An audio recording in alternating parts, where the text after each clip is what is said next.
দিচ্ছে। নাও সবাই ইফতার করো। দাঁড়া দাঁড়া, ওই ইফতার তুই খাবি না। কেন বাবা? না, তুই রোজা রাইখা জিলেবি চুরি করে খাইছস, পেঁয়াজি চুরি করে খাইছস, মুড়ি চুরি করে খাইছস। আমি সব দেখছি, নিজ চোখে দেখছি। মানে কি কবিতা? বাবা যা বলছে সব কি সত্য? তুই রোজা রেখে ইফতার খেয়েছিস নাকি তুই রোজাই রাখোসনি, কোনটা? আরে কবিতা, তুই তো এমন না, প্রত্যেক বছর রমজান মাসে 30টি রোজায় তুই রাখস। আজকে কেন তুই রোজাটাকে ভাঙলি? আচ্ছা, তুই কি জানোস না যে একটা রোজা ভাঙলে এর বিনিময়ে কতটা রোজা করতে হয়, কি কি করতে হয়? তারপরও জেনে বুঝে তুই কেন রোজা ভেঙেছিস? আরে তোমরা এসব কি উল্টাপাল্টা কথা কইতেছো? আমি রোজা ভাঙি নাই, আমি রোজা রাখছি। বাবা যেটা কইতেছে মিথ্যা কথা কইতেছে, বাবার দেখা ভুল আছে। কবিতা, তুই চুরি করে খাই মিথ্যা কথা বলস না?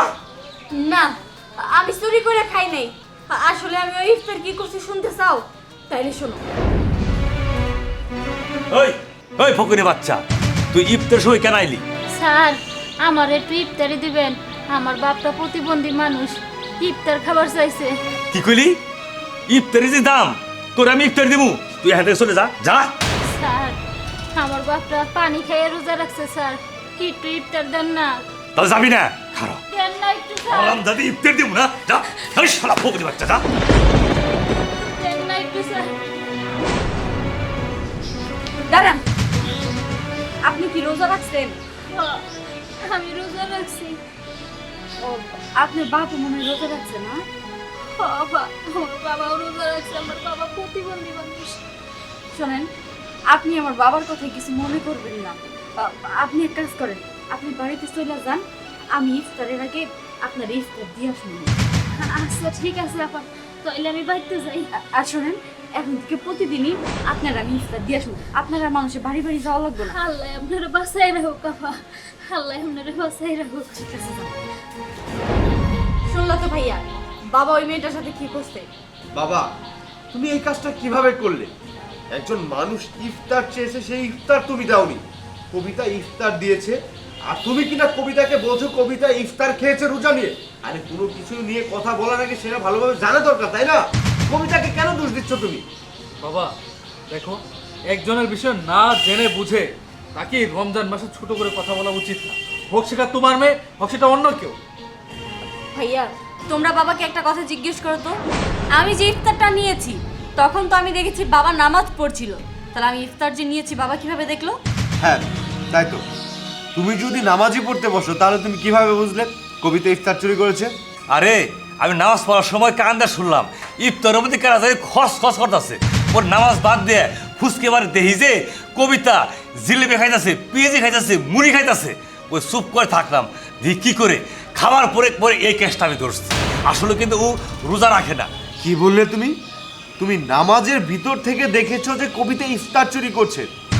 বাবা, তুমি কি নামাজ পড়তে বসেছিলে নাকি কবিতাকে পাহারা দিতে বসেছিলে?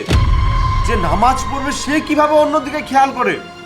আমরা সারা জীবন শুনেছি যে নামাজ পড়তে হলে ভালোভাবে নামাজ পড়তে হয়, নামাজের সময় অন্য কোনো কিছু চিন্তা করতে হয় না, আশেপাশে তাকাতে হয় না। আর তুমি কিনা নামাজ পড়তে বসে তোমার আশেপাশে কি হচ্ছে সেগুলো খোঁজ নিচ্ছ, আর এটাকে তোমার নামাজ বলছো? বাবা, তুমি যে নামাজটা পড়ছো সেই নামাজটা কি তোমার হবে যেখানে তুমি স্বইচ্ছায় তোমার নামাজের ভিতরে আশেপাশে কি হচ্ছে সেটা তাকিয়ে দেখছো? আমি শুনেছি হাদিসে নাকি বর্ণনা আছে, নামাজ পড়ার সময় আল্লাহকে হাজির নাজির করে নামাজ পড়তে হয়। সবসময় চিন্তা করতে হয় আমি আল্লাহকে সামনে রেখে নামাজ পড়ব। আর সেটা যদি না পড়তে পারে, কোনো মানুষের ঈমান যদি একটু দুর্বল থাকে, তাহলে তার এটা চিন্তা করে নামাজ পড়তে হবে যে আমি যে অবস্থায় নামাজ পড়ি না কেন আল্লাহ তাআলা সবসময় আমাকে দেখছে, এই ভয় নিয়ে অন্তরে তারপরে নামাজ পড়তে হবে। আর তুমি কিনা নামাজে বসে দুনিয়ার চিন্তা করছো, তোমার আশেপাশে কি হচ্ছে, তোমার কোথায় কত টাকা আছে, বিজনেসে কোনটায় লাভ করছো কোনটায় লস করছো, দুনিয়াবি কথাবার্তা চিন্তা ভাবনা করছো। এটা তোমার কেমন নামাজ বাবা? বাবা, তুমি এই কাজটা কিভাবে করলে? আচ্ছা, তুমি কি জানো না যে নামাজ পড়া অবস্থায় অন্য কোনো দিকে মনোযোগ দেওয়া নিষেধ? তাহলে নামাজ কবুল হয় না, নামাজ হয় না। তুমি এটা কিভাবে করতে বলে বাবা? মহানবী সাল্লাল্লাহু আলাইহি ওয়াসাল্লামের এক সাহাবী নামাজ পড়তেছিল। সেই সময় তার শত্রুপক্ষ দূর থেকে তিনটি তীর তার কলিজা বরাবর মেরে দেয়। তিনি কিন্তু নামাজ ছাড়েনি, সেই তীর নিয়ে নামাজ শেষ করেছেন, তারপর সেই দিকে নজর দিয়েছেন। আর তুমি কি না কবিতা সামান্য কিছু খাচ্ছে কি নিয়ে যাচ্ছে সেই দিকে ধ্যান দেওয়ার উসিলায় তুমি নামাজটাকে নষ্ট করেছো। বুঝতে পেরেছি, তুমি প্রত্যেকবার নামাজ পড়ার সময় তুমি ঠিকভাবে নামাজ পড়ো না, তুমি ঠিক একই কাজ করো, তাই না?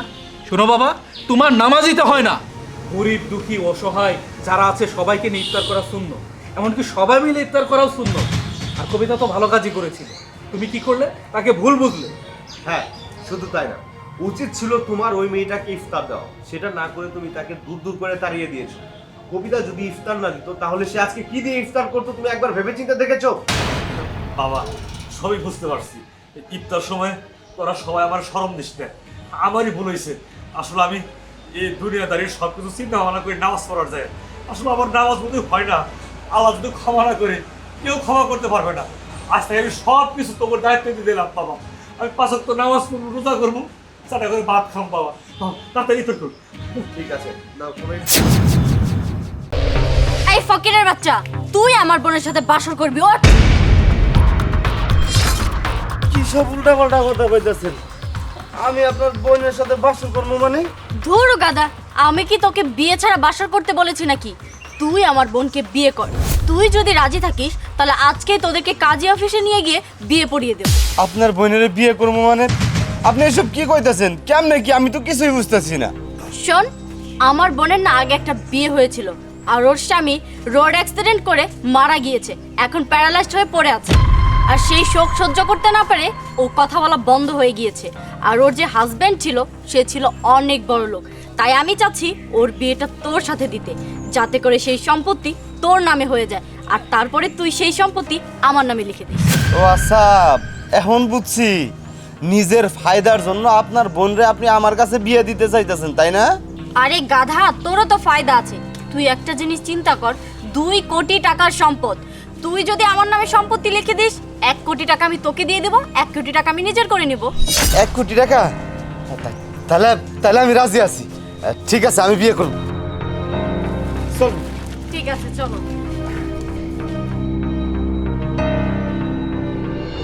স্যার, আমার বোনকে তো আবারও বিয়ে দিলাম, আর এটা হচ্ছে আমার বোনের হাজবেন্ড। সত্যি ওনাদের বিয়ে হয়েছে? হ্যাঁ স্যার, সত্যি ওদের বিয়ে হয়েছে। স্যার, আমি নিজে দাঁড়িয়ে থেকে কাজী অফিসে ওদের বিয়ে দিয়েছি। আপনার যদি বিশ্বাস না হয়, ওই ফাইলের মধ্যে কাগজ রাখা আছে, আপনি দেখতে পারেন। আর আপনি তো জানেনই আমার বোন একা একা চলতে পারে না, সেজন্যই আর কি ওর জীবন সঙ্গী এনে দিলাম, যাতে করে ও ভালোভাবে চলাফেরা করতে পারে। আচ্ছা ঠিক আছে, ওনাদের যখন বিয়ে হয়ে গেছে তাহলে 2-1 দিনের মধ্যে ম্যারেজ সার্টিফিকেট আমি তুলে নিয়ে আসবো। শর্ত অনুযায়ী আপনার বোনের সমস্ত জমি কিন্তু আপনার বোন জামাইয়ের হয়ে গেছে, আপনার তো কোনো আপত্তি নেই? না না স্যার, আমার কোনো আপত্তি নেই। আমার কেন আপত্তি থাকবে? আমি তো সব সময় চেয়েছি আমার বোনটা ভালো থাক, এতে যদি ও ভালো থাকে, সুখে থাকে, তাতে আমিও খুশি। আচ্ছা শুনুন, ধরিলে আপনার বোন এবং আপনার বোনের হাজব্যান্ডের সিগনেচার লাগবে।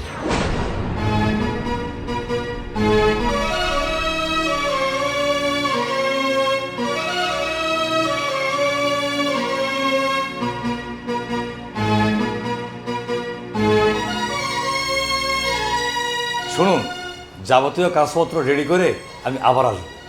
আমি আসি, আসসালামু আলাইকুম।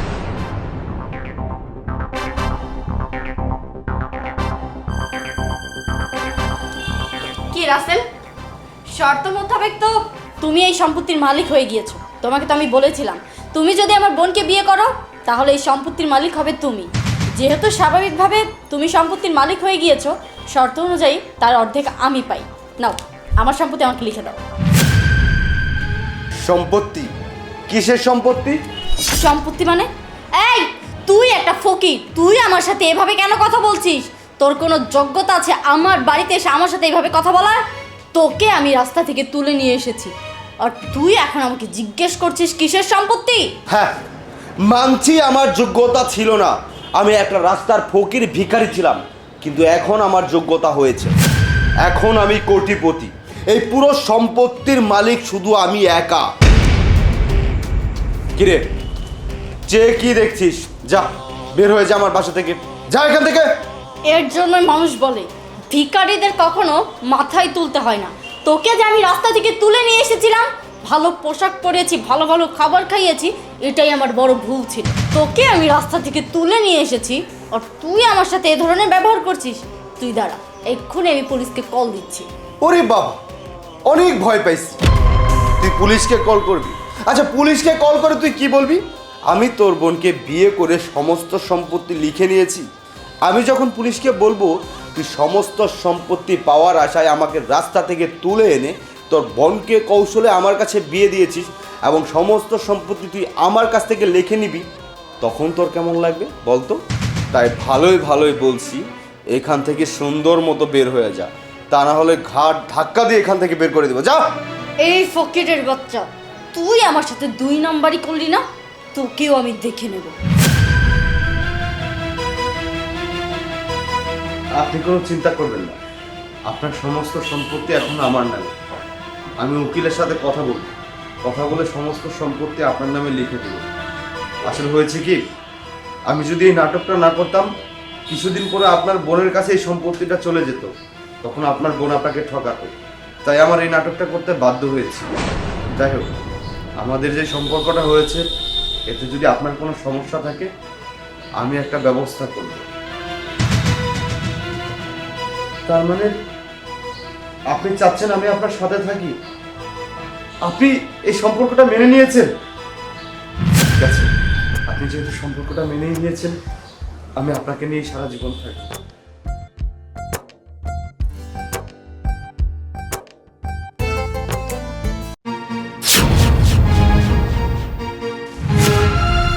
ভাইয়া, আমি মৌ। আমি আপনার পাশে বাসায় থাকি। আপনার ওয়াইফের বয়ফ্রেন্ড আছে, উনি আপনার সাথেও থাকে, ওনার বয়ফ্রেন্ডকে সময় দেয়। আর এই যে ভিডিওটা দেখাচ্ছে, এটা আমার ছোট ভাই।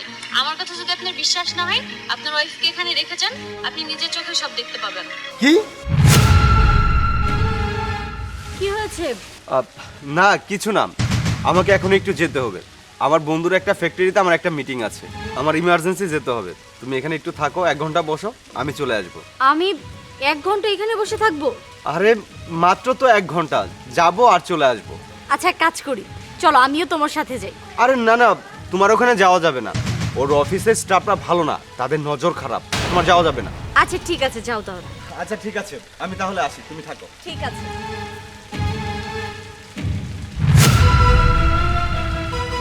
ও তো 1 ঘন্টার জন্য চলে গিয়েছে, আর তাছাড়া আজকে তো আমার বয়ফ্রেন্ডের সাথে আমার মিট করার কথা ছিল। এক কাজ করি, ওকে ফোন দিয়ে এখানেই ডেকে নিই। হ্যালো লিটু, কোথায় তুমি? তাড়াতাড়ি পার্কে চলে আসো। ঠিক আছে। হাই বেবি, কি অবস্থা? তুমি এসেছো? শোনো, আমার হাজবেন্ড তার বন্ধুর অফিসে গিয়েছে, 1 ঘন্টার আগে আর আসবে না। এই 1 ঘন্টা তুমি আর আমি রিল্যাক্সে সময় পার করতে পারবো। আরে তোমার হাজব্যান্ড অফিসে চলে গিয়েছে, তাতে কি হয়েছে? আশেপাশে তো অনেক লোকজন আছে, আমাদেরকে তো দেখে ফেলতে পারে। তাছাড়াও এই জায়গাটা আমার কাছে একদমই সুবিধার মনে হচ্ছে না। একটা কাজ করি, চলো আমরা রেস্টুরেন্টে গিয়ে বসে তারপর কথা বলি। ঠিক আছে, চলো, পাশে একটা রেস্টুরেন্ট আছে, আমরা সেখানে গিয়ে বসি।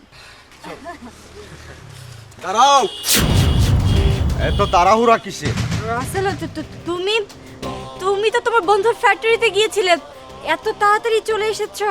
না, আমি কোথাও যাইনি। এই সব কিছু আমার একটা বাহানা ছিল। আমি এখান থেকে আড়ালে সরে বসেছিলাম। আমি শুধু দেখতে চেয়েছিলাম আমি যাওয়ার পরে তুমি কাকে ডেকে আনো। আরে তুমি এসব কি বলছো? আমি আবার কাকে ডেকে নিয়ে আসলাম? আসলে কি হয়েছে বলো, আমার অনেক পানি পিপাসা পেয়েছিল, তাই এই ভাইয়াকে বললাম যে আমাকে একটু পানি খাওয়াবেন। ওর পাশেই ওনার দোকান, তাই উনি তো ওনার দোকানে নিয়ে যাচ্ছিল। আচ্ছা, তোমাদের মধ্যে তাহলে এসব কথাই চলছিল নাকি অন্য কিছু? হ্যাঁ, এসব কথাই তো চলছিল। আচ্ছা, তুমি কি আমাকে অবিশ্বাস করছো নাকি? নিজের বউকে বিশ্বাস করতে পারছো না? চুপ! আর একটা মিথ্যা কথাও তুই বলবি না। তোর সব কিছু আমি শুনেছি, সব কিছু আমি আড়াল থেকে দেখেছি। আরে হ্যাঁ হ্যাঁ ভাইয়া, উনি তো ঠিক কথাই বলছেন। আসলে ওনার পানি পিপাসা পেয়েছিল, উনি আমাকে বললেন যে এখানে কি কোথাও পানি পাওয়া যাবে। আমি বললাম পাশেই আমার দোকান, চলেন আপনাকে আমার দোকানে নিয়ে যাই, পানি দেই।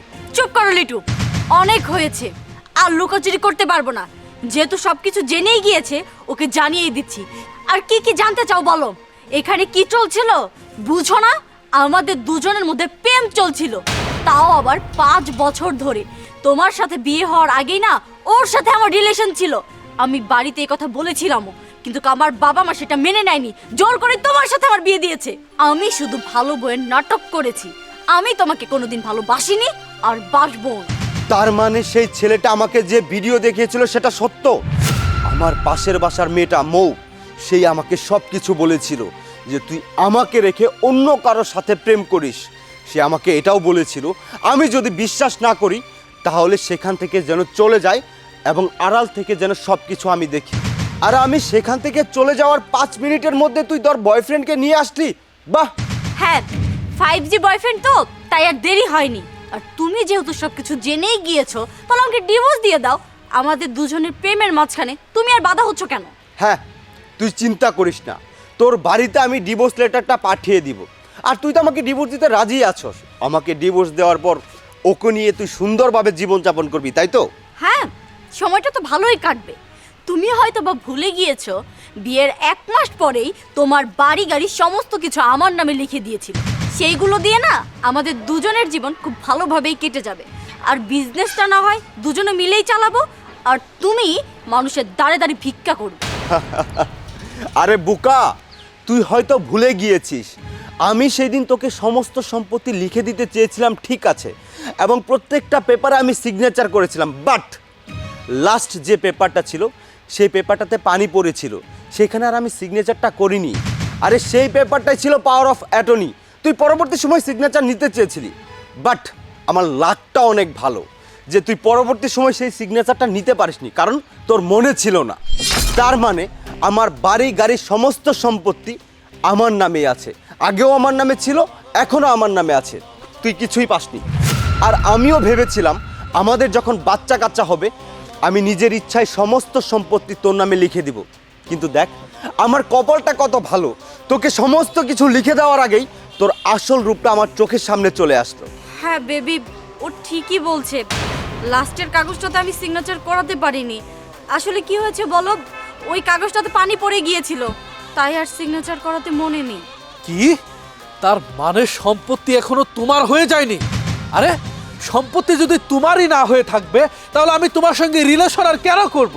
শোনো, আমি তো শুধুমাত্র তোমার সম্পত্তিকে গ্রাস করার জন্যই তোমার সঙ্গে রিলেশন করেছিলাম, কিন্তু না, এখন যেহেতু তোমার নামে কোনো সম্পত্তি নেই, সুতরাং তোমার সঙ্গে আমার কোনো সম্পর্কও নেই। থাকো, তুমি তোমার রাস্তা মাপো আর আমি আমার রাস্তা। লিটু, লিটু! দেখ, তুই যার জন্য আমার সাথে বেইমানি করেছিলি সে তোকে ছেড়ে চলে গিয়েছে, ভালোই হয়েছে। শোন, ডিভোর্স লেটারটা তুই খুব তাড়াতাড়ি পেয়ে যাবি। Goodbye. রাসেল, রাসেল!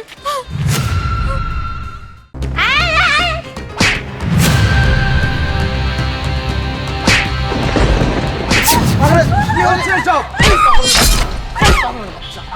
তোর এত বড় সাহস! হ্যাঁ, তুই আমাকে চিনিস? আমি কে জানিস? আমি তোর কি করতে পারি? তোকে তো আজকে... আরে থামেন, এইভাবে বকবক কতক্ষণ থেকে করেই যাচ্ছেন আপনি। বকবক করলে কিচ্ছু হবে না, এই পাগলির বাচ্চাকে আমি মজা বোঝাচ্ছি। তোর এত বড় সাহস কি করে হয় আমাদের গায়ে হাত তোলা? তুই জানিস আমরা কে? প্লিজ থামুন, উনি একজন পাগলি, অসহায় মানুষ, ওনার গায়ে হাত তুলে লাভ কি? উনি তো বুঝে না। হ্যাঁ, পাগলির প্রতি এত দরদ লাগছে? আর পাগলির প্রতি যদি এত দরদই লাগে তাহলে বিয়ে কেন করতে এসেছিস? এই পাগলিকে বিয়ে করে নিয়ে যা। আরে আরে আরে থামুন থামুন, কি ব্যাপার? আপনি এমন করছেন কেন? আপনার কি ক্ষুধা লেগেছে? দেখেছেন ভাই, এই ছেলেটার মনে হচ্ছে যে পাগলিটাকে খুব পছন্দ হয়েছে, দরদ উতলিয়ে পড়ছে। এই ছাগল, তোর যদি এই পাগলিটাকে এতই ভালো লাগে, তুই বাড়িতে নিয়ে গিয়ে বিয়ে করে ফেল, তোর সাথে খুব ভালো মানাবে। হ্যাঁ, ঠিকই বলেছেন আপনি। শুনুন, আপনি যদি এইভাবে পাগলামি করেন তাহলে তো ওনারা হাসাহাসি করবে আপনাকে নিয়ে, আপনাকে ধরে মারবে।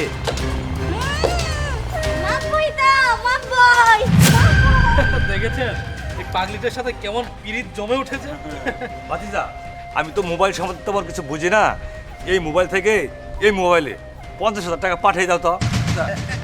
দেন কাকা, আমাকে দেন। ও তো মূর্খ, দেখেন না কি গেটাবে আবার বড় লোক বাড়িতে বিয়ে করতে আসছে। ও পারবে না, আমি করে দিচ্ছি। নাম্বারটা আমাদের তোর 25,000, আমার 25,000। ঠিক বলেছি। আরে আপনারা এটা কি করছেন? নিজেদের নাম্বার কেন উঠাচ্ছেন? আরে বেটা তো ভুল নাম্বার। এই গন্ড মূর্খ কোথাকার, তুই জানিস নাম্বার সঠিক তুলছি না ভুল তুলছি? উল্টাপাল্টা কথা বলবি না, বলে দিলাম। আরে কাকা, আপনি কোনো চিন্তা করবেন না। আরে এই গাধার বাচ্চাটা অ্যাকাউন্ট সম্পর্কে কি বুঝে? যা বোঝার তা তো বুঝি আমরা। হুসাইন, তাড়াতাড়ি কাজটা করে দে। এই তো। হ্যাঁ কাকা, পাঠিয়ে দিচ্ছি, একটু ওয়েট করেন। এই নেন কাকা, আপনার কাজ হয়ে গেছে। বাহ বাহ বাহ, দারুণ। এই ছোট লোকের বাচ্চা, পাগলির বাচ্চা, তুই আবার এখানে কেন এসেছিস? একদম চিল্লাচিল্লি করবেন না, অনেক চিল্লাচিল্লি করেছেন। আচ্ছা আপনারা একটা কথা বলুন তো, আপনারা এখানে কেন এসেছেন? আরে এই জায়গায় আবার কিসের জন্য আসবো? আমাদের বিয়ের ইন্টারভিউ ছিল, মানে পাত্রী যাকে পছন্দ করবে তাকেই পাত্রী বিয়ে করে নেবে। আপনারা কি পাত্রীকে দেখেছেন? না, আসলে পাত্রে এখনো আসেনি, তাই আমরা ওয়েট করছি। পাত্রী এসেছিল, এসে আপনাদেরকে দেখেছেও, দেখে আপনাদেরকে আনসিলেক্ট করে চলেও গিয়েছে। এই পাগলির বাচ্চা, তুই কি ভুলভাল সব বলছিস? পাত্রী আসলে তোর মতো এভাবে পায়ে হেঁটে আসবে না। পাত্রী আসলে হেলিকপ্টার দিয়ে, তারপরে গাড়ি করে আমাদের সাথে দেখা করবে। হ্যাঁ, পায়ে হেঁটে এসেছে। তোমাদের জন্য লুবি লুকের জন্য পায়ে হেঁটে আসা যথেষ্ট। বিমান লাগে না, গাড়ি লাগে না। তোমাদের সামনে যে পাগড়িটা আছে সে কিন্তু পাগড়ি নয়, আমার বোন।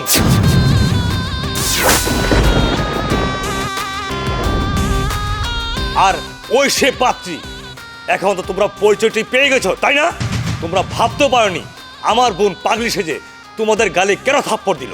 তোমরা বলতে পারো এটি তোমাদের জন্য একটি পরীক্ষা ছিল। এমনকি তোমরা দুজন লুভি, কারণ এই মোবাইলে 50,000 টাকা ট্রান্সফার করতে গিয়ে তোমাদের পরীক্ষা করলাম। তোমরা কি করেছো? তোমাদের মোবাইলে নিয়েছ আমার কোম্পানিতে সব অনলাইনে লেনদেন হয়, আর তোমাদের যদি এই দায়িত্ব দেই তোমরা সব টাকা চুরি করে বিদেশে চলে যাবে। আর হুসাইন, তুমি আমার বোনের গায়ে থাপ্পড় মেরেছ, তাই তোমরা ডিজারাও। এই ছেলেটি দেখতে পাচ্ছ, সৎ ছেলে। আমি তাকে পছন্দ করেছি, তার মনে কোনো হিংসা নেই এবং লোভ নেই, তাই আমার বোনের জন্য সিলেক্ট। এই যে আপনারা দুজন এখন আসতে পারেন। ম্যাডাম, একটা যান।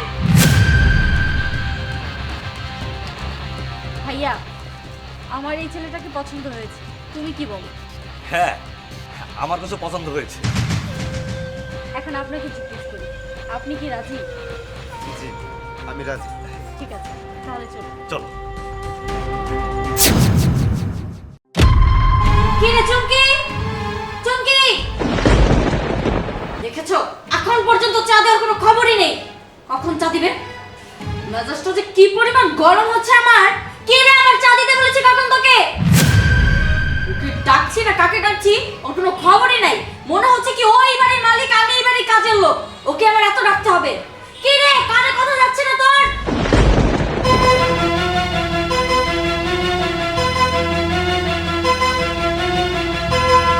কি রে কোথায় গেলি তুই?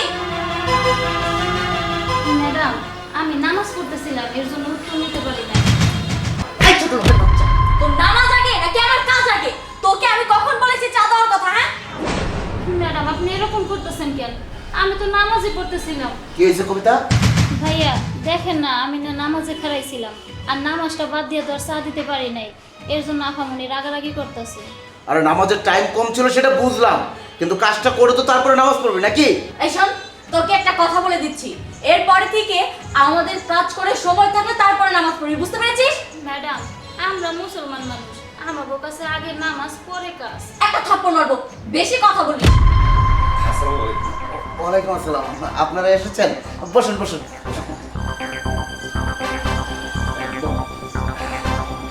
কি ব্যাপার, তুই এখনো দাঁড়িয়ে আছিস কেন? যা মেহমানের জন্য চা নিয়ে আস, যা। ভালো আছেন আপনারা? রাস্তায় আসতে কোনো সমস্যা হয়নি তো? আচ্ছা ঠিক আছে।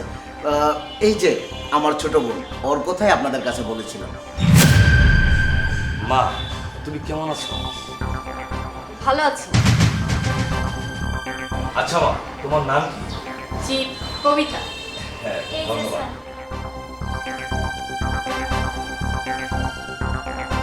এই ফকিনীর বাচ্চা। কি এসব কি? তুই মুখ বেঁধে কেন এসেছিস? তোকে ইচ্ছে করছে এখানে একটা থাপ্পড় দেই। তোকে বলেছি এখানে মুখ বেঁধে আসার জন্য? ম্যাডাম, আমি 5 ওয়াক্ত নামাজ পড়ি, পর্দা করি, আমি তো কয় পুরুষের সামনে মুখ খোলা রেখে আসতে পারি না। আহা রে, তোর যে চেহারা না, তোর চেহারার দিকে কেউ তাকাবে না। তুই হচ্ছিস কাজের লোক, তোর দিকে কি কোটিপতিরা চোখ দিবে নাকি?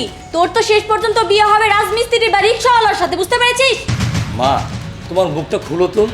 না না স্যার, আমি আমার স্বামী ছাড়া অন্য কাউরে মুখ দেখাইতে পারবো না। যত সব ঢং, ওর হাজবেন্ড ছাড়া কাউকে মুখ দেখাবে না, যা দেখে থেকে যত সব ভালো লাগে না। আরে মা ঝগড়া থামাও। বাবা, মেয়েটি কি তোর পছন্দ হয়েছে?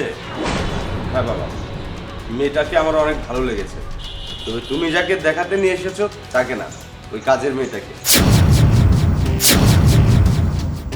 আরে কি বলছেন আপনারা? আপনারা দেখতে এসেছেন আমার বোনকে, আমাদের কাজের মেয়েকে কেন পছন্দ করছেন আপনারা? হ্যাঁ, শুধু আমার ছেলের পছন্দ হয়নি, আমারও পছন্দ হয়েছে। মা, তুমি যদি মনে না কিছু না করো, তোমার মুখটি খুলো তো দেখি। না না স্যার, আমি কোনো পয় পুরুষের মুখ দেখাইতে পারবো না। আমার স্বামী ছাড়া অন্য কাউরে মুখ দেখাইতে পারবো না আমি।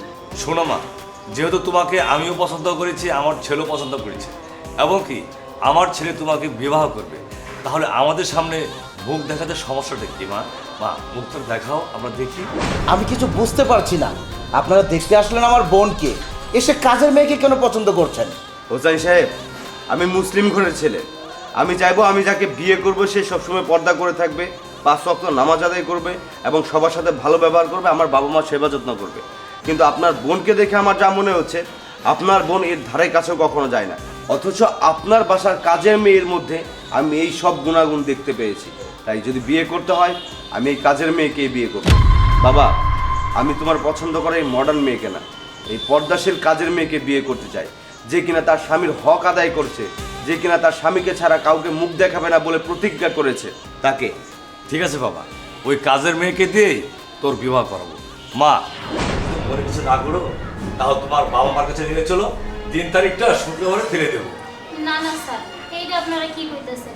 আপনারা দেখতে আইছেন ম্যাডাম রে, এই জায়গায় যদি আমারে পছন্দ করেন, আমি সারা জীবন ম্যাডামের কাছে দোষী থেকে যাবো। না, কোনো সমস্যা নেই, আমিই তোকে বলছি তুই ওনাদেরকে নিয়ে যা। আসলে ভুলটা তো তোর না, ভুলটা তো আমার। আমি যদি এভাবে চলাফেরা না করতাম, তাহলে হয়তো ওনারা আমাকেই পছন্দ করতো, আর আমিও তো তোর সাথে অনেক খারাপ ব্যবহার করেছি। যা, আপনারা জানার সাথে। আচ্ছা ঠিক আছে মা, আসো। হোসাইন ঠিক সাহেব, আছে। আসি তাহলে। আসো। ম্যাডাম আসি।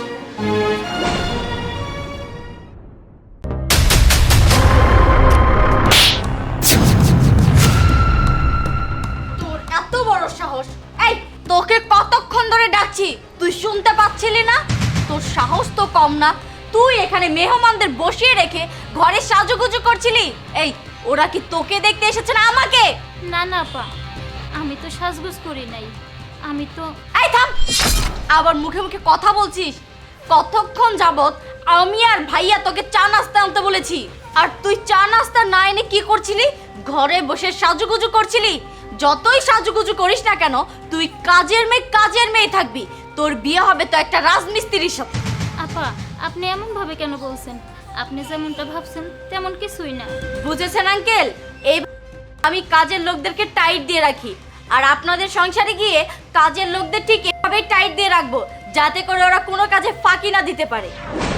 হ্যাঁ মা, বুঝলাম, তুমি খুব ভালোভাবে সংসার চালাও, আর সংসারে কঠিন না হলে সংসার টিকবে না। আচ্ছা, তুই এতক্ষণ কোথায় কি করছিলি বলতো? তুই ভালোভাবে জানতিস যে বাড়িতে মেহমান এসেছে, তাদের কাজে মনোযোগ দিবি, একটু সেবা যত্ন করবি, কখন কি লাগে সেটা এগিয়ে দিবি। তা না, তোকে খুঁজেই পাওয়া যাচ্ছে না।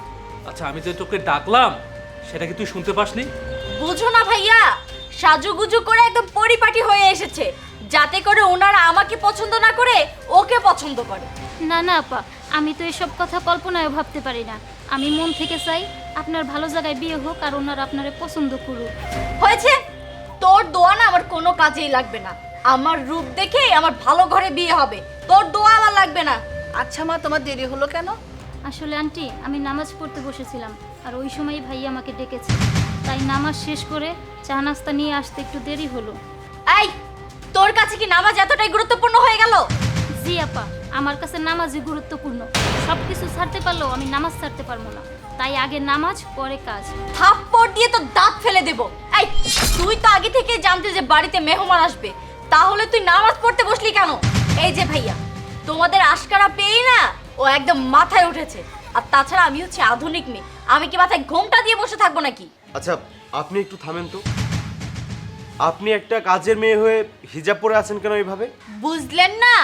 ঢং, এবারই ওবারই কাজ করে বেড়ায়, আবার পর্দা করে। কি আমার চেহারা, আবার বলে কি না আমি আমার স্বামী ছাড়া কাউকে মুখ দেখাবো না। এই শোন, তোকে একটা কথা বলি, তোর দিকে না ওই রিক্সাওয়ালা রাজমিস্ত্রি ছাড়া কেউ তাকাবে না। ও আচ্ছা, বুঝলাম। আপনার কথার মানে হচ্ছে উনি একজন পদ্মাশীল, ধর্মবীর এবং আদর্শবান মেয়ে। Very good. বাবা, তোমার পছন্দের এই আধুনিক মেয়েকে না, আমি এই পদ্মাশীল ধর্মবীরু মানুষকেই বিয়ে করতে চাই। বাবা, আমিও সেটাই ভাবছিলাম, এরকম একটা পর্দাশীল মেয়ে আমার ঘরের বৌমা হোক। আরে এসব আপনারা কি বলছেন? আপনারা আমার বোনকে দেখতে এসেছেন, আমার বোনকে রেখে এই কাজের মেয়েটাকে আপনাদের বাড়ির বউ বানাবেন? আপনার বোন আমার বউ হওয়ার যোগ্য না, কারণ সে তার রূপ এবং আধুনিকতার ছোঁয়ায় মানুষকে মানুষ মনে করে না। তাকে দেখে মনে হয় সে তো নিজে ধর্ম পালন করেই না, অন্য কেউ যদি ধর্ম পালন করতে চায় তাকে নিরুৎসাহিত করে, তাকে মারধর করে। সে তো নিজে বেহায়াপনা করেই, এবং অন্য কেউ যদি পর্দা করে তাকে ছোট করে কথা বলে। এই মেয়েটা কাজের মেয়ে হলেও ওর মধ্যে যতটা আদর্শ আছে যেটা আপনার বোনের মধ্যে নেই। এই কাজের মেয়েটা তার স্বামীর হক আদায় করছে, যেটা আপনার বোন করেনি। অতএব আপনার বোনের থেকে এই মেয়েটা অনেক ভালো। এই মেয়েটাই হতে পারে একজন আদর্শ স্ত্রী। মা, শুধু খারাপ শাসন না, কাজের লোকদের ভালোবাসা দিয়েও টাইট করা যায়। মা, শুধু রূপ দেখে না, গুণ দিয়েও মানুষের মন জয় করা যায়। তুমি যেটা করেছ সেটা অত্যাচার। মা, আমার পুত্রবধূ হতে তোমার কোনো আপত্তি আছে? এইটা তো আমার জন্য সৌভাগ্য, কিন্তু আপনারা আপাকে দেখতে আইসা যদি আমাকে বিয়ে করে নেন, তাহলে তো আমি আপার কাছে সারা জীবন অপরাধী থেকে যাব। আরে না না, আমরা তোমার আদর্শ এবং গুণ দেখে তোমাকে পছন্দ করেছি। এখানে অপরাধী হওয়ার কোনো কিছুই নেই, এখানে তোমার কোনো দোষ নেই। দোষ যদি হয় তাহলে কবিতার আছে, কারণ কবিতা নিজেকে সঠিকভাবে পরিচালনা করতে পারেনি। তুমি এখনই তোমার মায়ের কাছে আমাদেরকে নিয়ে যাবে, আমরা এখনই তোমার মায়ের সাথে বিয়ের কথা বলবো এবং বিয়ের ডেটটা ফাইনাল করব। আর লিটু সাহেব, আপনাকে বলছি, আপনি পারলে আপনার বোনকে সঠিক শিক্ষাটা দান করুন। বাবা চলো। চলো। আরে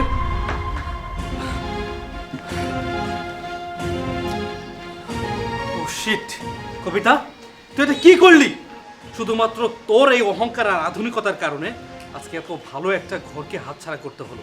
তুই ভালোভাবে তাকিয়ে দেখেছিস, কাজের মেয়েটা তার আদর্শ আর তার গুণ দিয়ে সবার মন জয় করে নিল, আর তুই তুই সবসময় অহংকার করিস, নিজেকে কি মনে করিস? এখনো সময় আছে, নিজেকে শুধরে নে, তা না হলে তোকে পস্তাতে হতো। হ্যাঁ ভাইয়া, তুমি ঠিকই বলেছ, সত্যি আমি ভুল করেছি। আমার এত অহংকার করা ঠিক হয়নি। ভাই তুমি আমাকে মাফ করে দাও, আমি আর কখনো এমন করব না। হয়েছে।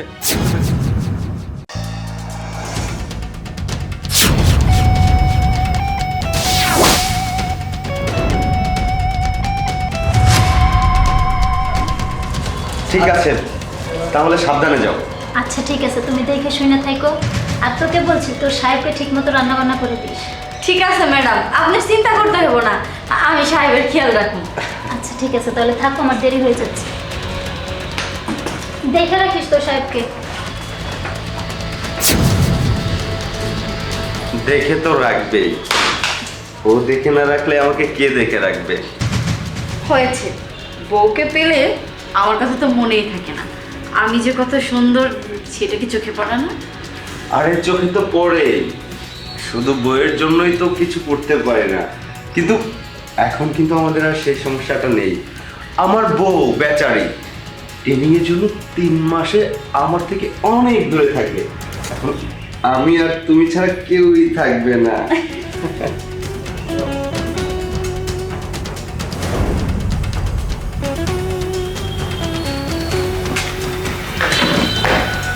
ম্যাডাম, আপনি ট্রেনিং এর জন্য 3 মাসের লাগে চলে গেছেন, হ্যাঁ, চাচা। বাড়িটা খালি হয়ে যাব, আর আমার তো মারা লাগবো না।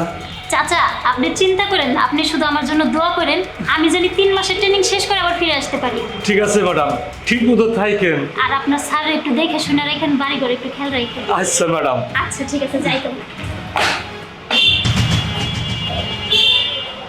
আমার গাড়ির চাবিটা মনে হয় রাইখে আসছি।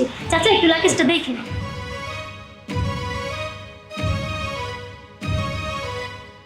রাসেল, আরে তুমি যাওনি? তুমি সামান্য একটা কাজের মেয়ের সাথে এসব করছো, তোমার লজ্জা করছে না? আগে আমার কথাটা বোঝার চেষ্টা করো। চুপ করো, আমি নিজের চোখে যা দেখেছি সেটা কখনো ভুল হতে পারে না। রাসেল, তুমি এটা কিভাবে করতে পারলে? আমি তোমার জন্য কি না করছি? তুমি আমাকে বলেছো চাকরি নিতে, আমি চাকরি নিছি। তুমি আমাকে বলেছো ট্রেনিং এ যাওয়ার জন্য, আমি ট্রেনিং এ যাচ্ছি। তারপর তুমি আমার সাথে এটা করতে পারলে? কেন এমন বিশ্বাসঘাতকতা করলে আমার সাথে? আমার কি অপরাধ ছিল? আখি, আসলে তুমি যেটা ভাবছো সেটা না। আমি ওকে একটা কাজ শিখিয়ে দিচ্ছিলাম। তোমার আর মিথ্যে কথা বলতে হবে না। আমার যেটা দেখা সেটা আমি দেখে নিয়েছি। আর তোমার যদি এতই অন্য মেয়েদের প্রতি চাহিদা থেকে থাকে, তাহলে তুমি আমাকে বলতে পারতে, আমি একটা ব্যবস্থা করে দিতাম। আমার অবর্তমানে তুমি এসব করে আমাকে কেন ঠকাচ্ছ? আখি প্লিজ, আমি বুঝতে পেরেছি আমার অনেক বড় ভুল হয়ে গেছে। তুমি আমাকে ক্ষমা করে দাও। আসলে আসলে তুমি তো কাজের জন্য বিভিন্ন জায়গায় থাকো, তুমি আমাকে সময় দিতে পারো না। বোঝোই তো আমি একটা পুরুষ মানুষ, আমার তো একটা চাহিদা আছে, সেই জন্যই আমি এই ভুলটা করে ফেলেছি। প্লিজ আখি, তুমি আমাকে ক্ষমা করে দাও। না, আমি তোমাকে ক্ষমা করতে পারবো না, আর আমার সংসারও হারাতে পারবো না। দরকার পড়ে আমি আমার চাকরি ছেড়ে দেবো, কিন্তু আমি আমার সংসার কোনোদিনও হারাতে পারবো না। আর এই মেয়ে, তোমাকে বলছি, ভালোই ভালো এখান থেকে চলে যাও। কি যাচ্ছ না কেন? আখি, তুমি আমাকে বোঝার চেষ্টা করো। আমার আর কিছু বুঝতে হবে না, আমি এই চাকরিটা ছেড়ে দিব, আর তুমি এখন থেকে আমাকে রোজগার করে খাওয়াবে। আখি,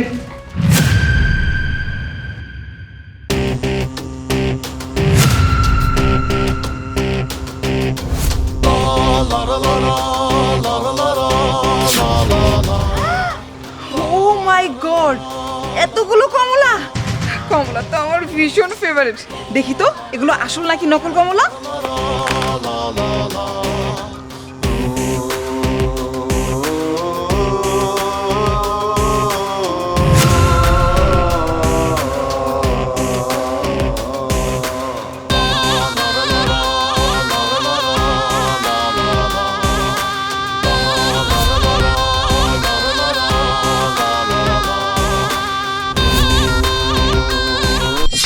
ওয়াও, এখানে এতগুলো কমলা, আর আশেপাশে তো কোনো গাছ নেই। আমার মনে হচ্ছে কারোর ব্যাগ থেকে পড়ে গেছে, কিন্তু এগুলো তোমার অনেক পছন্দ, আমি নিয়ে যাই।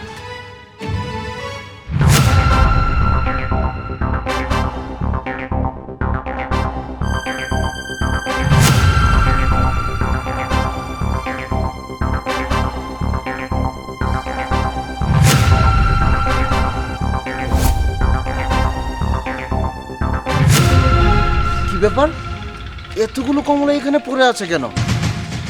আশেপাশে তো কোনো লোকও দেখা যাচ্ছে না। কার এগুলো? আচ্ছা যাই হোক, আমার যেহেতু সময় নেই, আমি চলে যাই, যার ইচ্ছা তার হোক।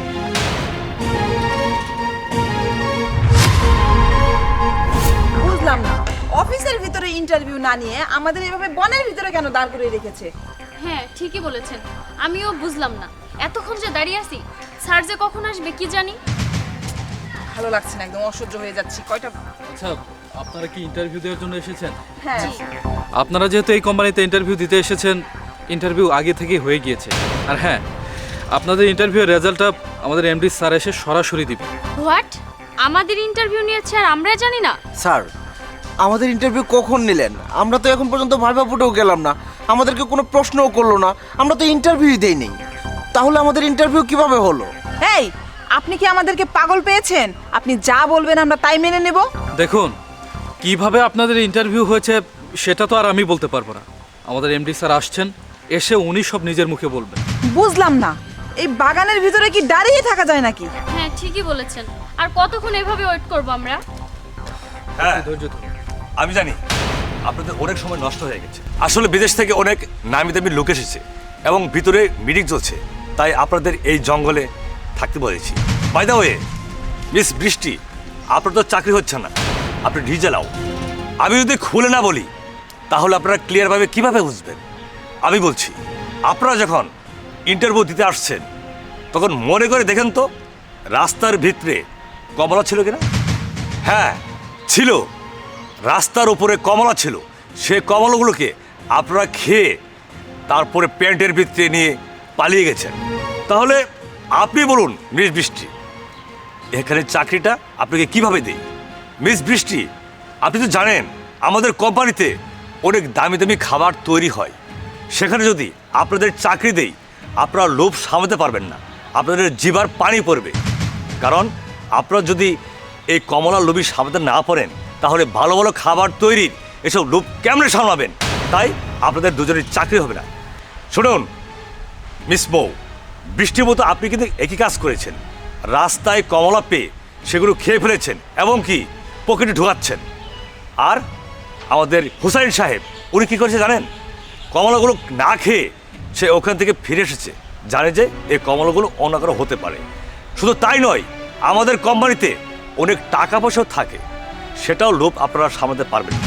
তাই বৃষ্টি এবং মৌ, আপনাদের দুজনের চাকরি হচ্ছে না। আপনারা জ্বালাও, আপনারা বেরিয়ে যান। চাকরি হচ্ছে আমাদের হুসাইন সাহেবের, কারণ সে সৎ এবং আপনাদের মতো লোভী না। Get out! হুসাইন সাহেব আসুন, আপনার চাকরি হয়েছে। প্লিজ স্যার, আমাদের আরেকটা বার সুযোগ দিন। যান বলছি। যান। হুসাইন সাহেব ওয়েলকাম।